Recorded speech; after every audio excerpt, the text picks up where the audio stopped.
and welcome to Let's Talk AppSecOps. My name is Mark Lambert. I'm the Chief Product Officer here at ArmorCode, and I'm joined by a very special guest today, Pavi Ramamurthy. Hi, Pavi. How are you doing?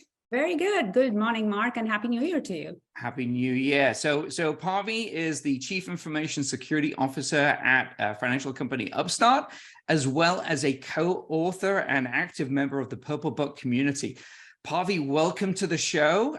We've met a few times and we've had some great conversations. And I think the one today that really I'd like to dig into a little bit is how you've scaled your team's security practice, and especially the application security side of it, so that your team can keep up with the DevSecOps movement that you've got going on within your experiences over the years. So let's talk about that. What have you seen, both within your experiences as well as talking maybe with the other members of 𝗘𝗿𝗿𝗀, as what are the key elements that you need to make sure that you can scale that successfully?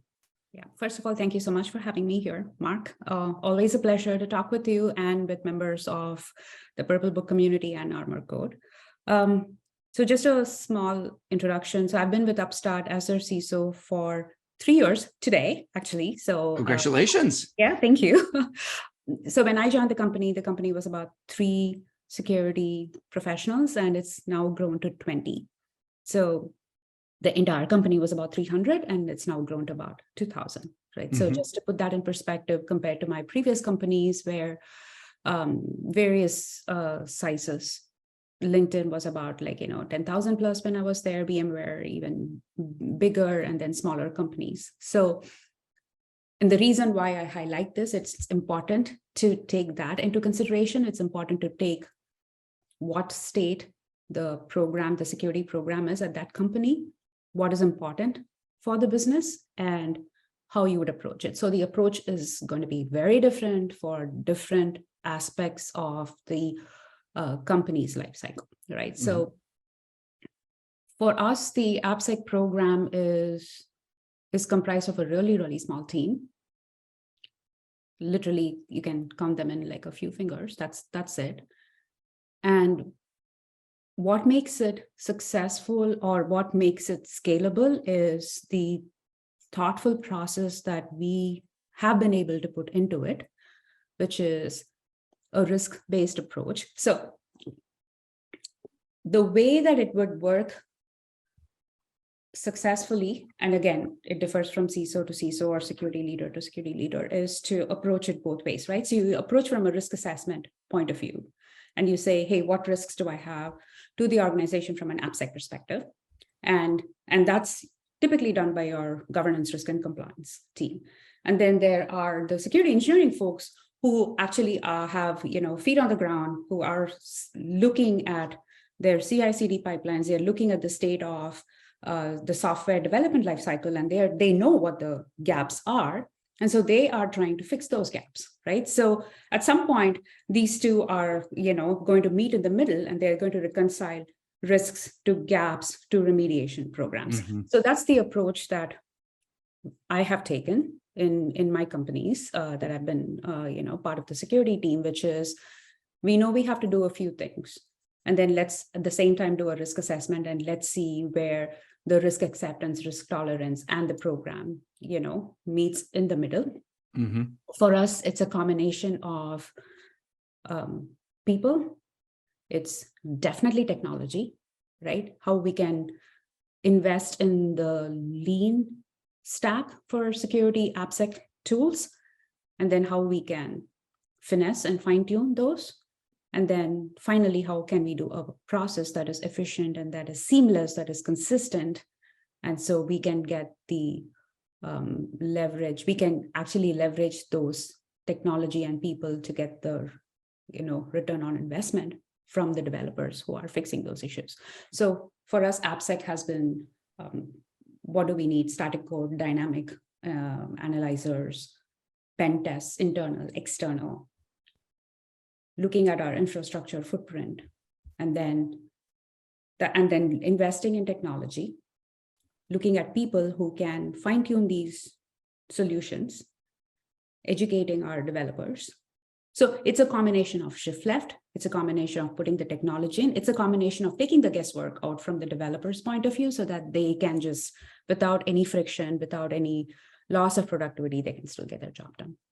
Got it. Yeah. And actually, I was just jotting down a couple of things as well. I've got like about half a dozen questions here that I want to dig into first. So we'll see how many we can do. But I think I'll touch upon that last point that you made first, because I think that was a common thread of the things that I was thinking, which is so you've got the security team, you've got your risk tolerance that GRC has defined, and then you have the development team. You specifically referenced the friction and kind of like making it as seamless as possible. You know, how do you optimize that process? Is there a clearly defined contract where we're saying, no, you have to keep your risk under this number, it doesn't matter what? Or is there a negotiation that happens? And how do we streamline that collaboration? It's a combination of both. The risk limit criteria, the risk tolerance is defined by an org's enterprise risk management team, signed off by InfoSec. So that varies from org to org. So assuming that that's done, then the security team establishes clear SLAs with the engineering team, right? Again, everything depends, right? Based on, hey, was this found by a researcher? Is this a 0-day? Is this through our bug bounty program? So each one carries with it a different risk rating. And each one carries with it a different SLA, right? A 0-day, a priority 0, all of it, you would drop everything, all hands on deck. And this is not just my company, this is any company, right? And so those are, as long as those are defined, those are socialized, and the engineering team is made to understand the ramifications of not fixing that, there's never an issue, right? I always believe in a midpoint between the carrot and the stick approach, which is, hey, you don't have a choice here because it possesses a huge risk to the organization. But on the other hand, let me explain to you why that risk manifests, right?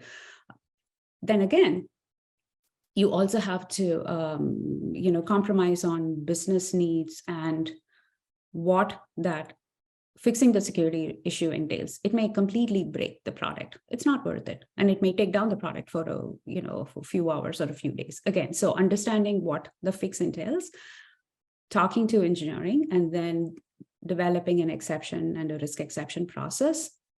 That's reality, right? Not everyone is going to fix all of your security issues within an SLA. But as long as, so that's all the hard part, which needs a human to be talking to them to accept that. What can I totally not have to do and leave it to a solution is to eliminate the false positives to the extent possible, to figure out owners automatically that they are assigned, to let them know so that there's an SLA that's, kicking off, to remind them, all of that. I don't need to have a human do it. And I can totally, rely on a solution. So you need to, a good security organization kind of balances out, where do I need to put the resources, where are those resources effective, and how can I leverage technology to do the rest of the work for me? Got it. Yeah. And the thing that I was thinking as you were just going through that is, I've seen organizations deploy static analysis, for example, and there's 1,000 violations, and then they just say, hey, development team, this represents risk. You need to fix all of this. And it's like, there's a complete pushback. There's no acceptance. Whereas if you can, and I think it's the context that you just added, which is like, okay, I've got a particular vulnerability. Here's the context. This is a non-negotiable. These things we can negotiate and we can plan out, and maybe we don't, attack all this 1,000 and we say, yeah, these are existing, these are not, and that relationship is how we can kind of like streamline and reduce that friction. Yes, but that's not on the developers, right? That's entirely on you as a security team. You shouldn't be the one introducing. And this always happens. The moment you introduce a new tool in the CICD pipeline, a security tool, all of a sudden there's like 1,000 issues. And some teams, or you always sometimes make the mistake of turning on blocking mode, for example, and that's chaos and mayhem, and you don't want that. So which is why what I like to do is to run it in an environment in an alerting capability, get all the false positives triaged out, engage the developers early on. And we have great success with that, which is instead of just introducing a tool in blocking mode or introducing a tool in production saying, hey, from now on, we have this new security scanner, which is going to give you all kinds of, alerts, which is taking them by surprise. Rather, you say, hey, we are POCing a tool. Give us feedback. Tell us what your experience is. How is the developer experience? Mm-hmm. And so that's a critical point where security is actually working with engineering, saying, help us help you, right? So most often cases, when the developers are engaged, they have a vested interest in making sure that they are churning out code with as few vulnerabilities as possible. Mm-hmm. Right? And so if you fine-tune the scanners, and then when you have, I love to call it a single pane of glass, which is all of these scanners going into a holistic solution that everyone can look at. Mm-hmm. So that holistic solution now has fewer false positives. So it's in a conveyor belt where you're doing quality checks and quality control, until it gets to a massive production, system. That it's a no-brainer, but it's also very hard to do. Yeah. Yeah. So how many resources, what's the timeline that you're working towards? What return on investment are you looking for? What are you conveying to your management team as to what impact you're going to show with a, 100K, 200K investment? So that's where the CISO's job becomes harder when you're trying to balance all of these things.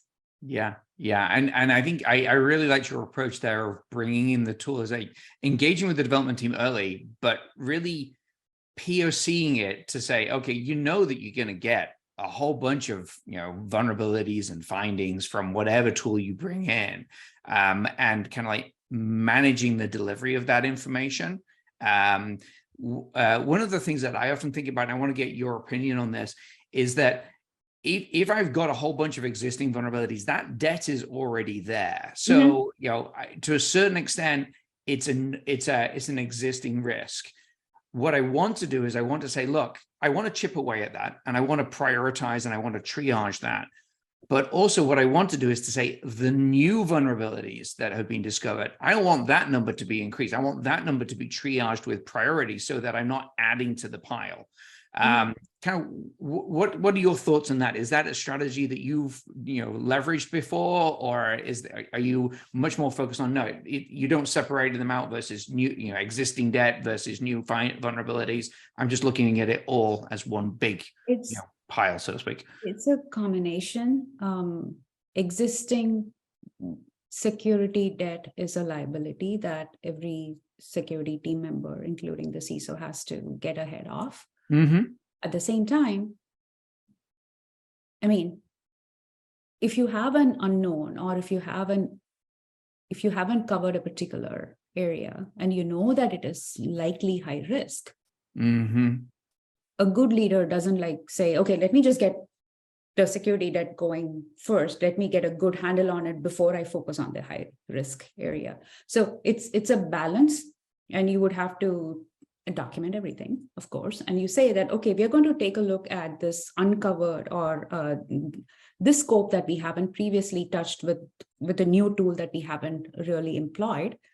And we are going to see what critical and high risk items come out, and we're going to focus on just that. Got it. Right. Yeah. And then you have the mediums that are just triage, just to understand the scope, to make sure that the risk rating is valid.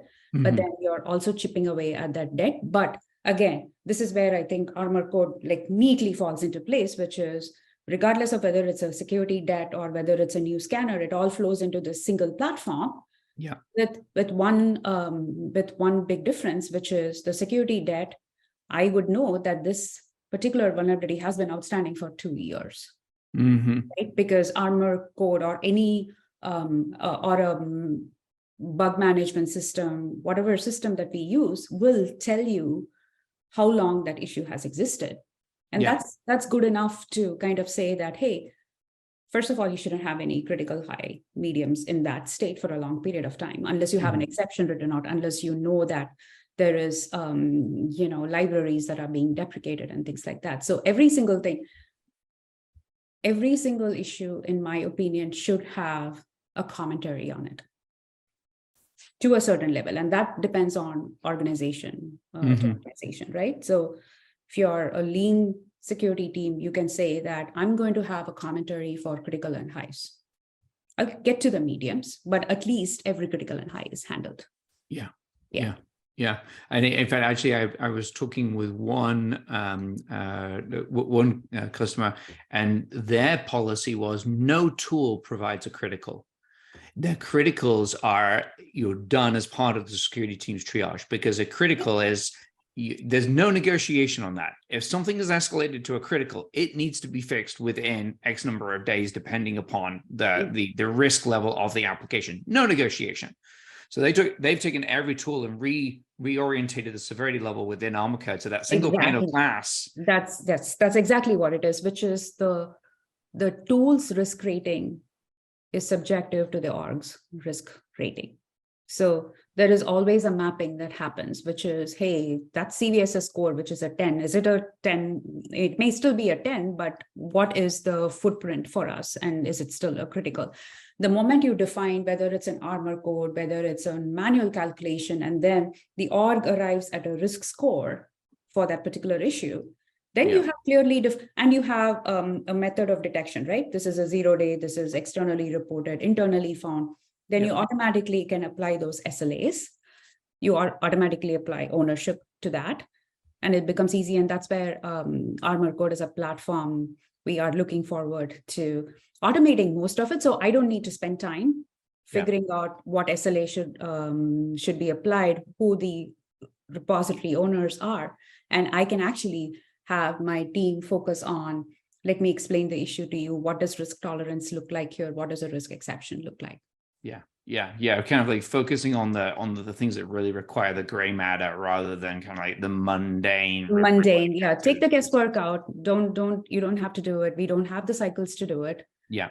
And a tool like ArmorCode, where you can actually fine tune it and finesse it to say, hey, do you use Slack bot notifications? Let me, what other integrations can I use so that I'm not even going into the portal and it's coming to me saying, oh, you still have one bug that you still haven't fixed. And by the way, your due date is coming up. So that's the beauty of having integrations and connectors built into a rich feature set tool, that all we have to do is just, configure it, fine tune it.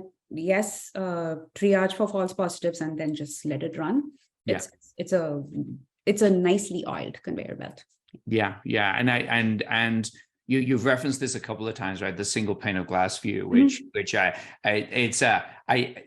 think it's a very apt description, right? Because you're getting that single view. I know that some people don't like that term because it's been used for a long time, but I really think your point is exactly spot on. It's like, you've got data coming from Snyk, you've got data coming from Checkmarx, you got data coming from HackerOne, right? And yes, I could go to each of those individual environments. I could create tickets from each of those individual environments, but I've now got to look in half a different places.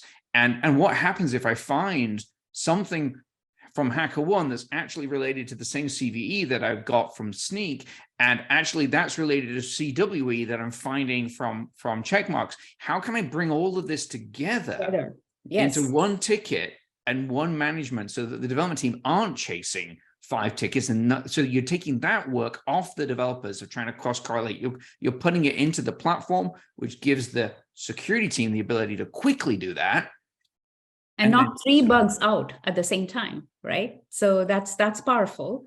And not to forget that there is an opportunity to build education in here in that same issue, right? So, and we've talked about this in the past in other conversations, where you say, oh, this particular security issue has a PR that was checked in 2 months ago.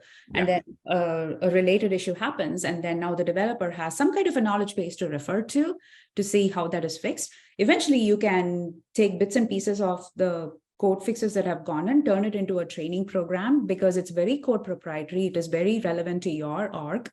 And you can turn it into, a mandatory 101 or a 201, or here is, at least a knowledge base where you can go look for systemic issues, right? Yeah. So that the capabilities of a vulnerability management platform done the right way is super powerful.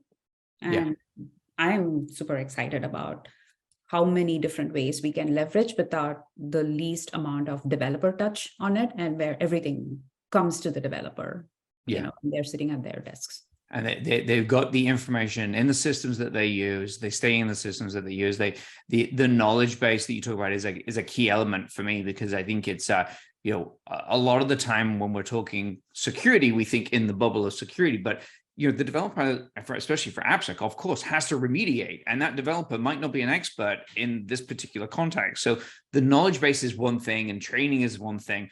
But being able to understand who else in my organization has fixed this problem before, who can I go and talk to, right? What did they do? Can I look at the code that they did, and can I leverage that? And then on the side side of that, your security team can then also say, how are we fixing these consistently? Or do we have an opportunity to build a framework that is going to be, hey, we need to do input validation. Let's make sure we have a standard input validation framework, and then implement a security tool that's going to validate that framework is in use. These are the things that can really improve the overall process. Right. I just want to add one thing there, which is, so all of this is the responsibility of the security team. It's like almost peeling the layers of an onion and say, hey, what is the framework? What is the maturity? What is the education aspect and everything? End of the day, if you were to, look at from a bird's eye view, it is, how many vulnerabilities do you have in production? How many outstanding vulnerabilities do you have in production? And how long have they existed? That's the question that the CISO has to answer, right? And then the second level is, what's your confidence and coverage of your, footprint of your ecosystem? As long as I can answer these two questions, then I'm using scanners like Sneak and all of the CICD pipelines. I'm using platforms like ArmorCode to make that easy and to report back effectively to my management team. Yeah, great. Well, Pavi, thank you very much. I'm going to have to ask you to come back on the show, because there's like, I said I wrote down about 6 questions. I think I knocked off like 4 of them. But we got a whole bunch of other things that I'd love to pick your brain on and share with the community. So, but thank you very much for the time. I look forward to meeting again next time I'm up in the Bay Area. You have a great 2023, and thank you very much. Thanks, Mark. It's always a pleasure to speak with you, and have a great 2023 as well. Great. Thank you. Thank you, everybody, for watching. Stay tuned for our next episode, and we look forward to talking to you again soon.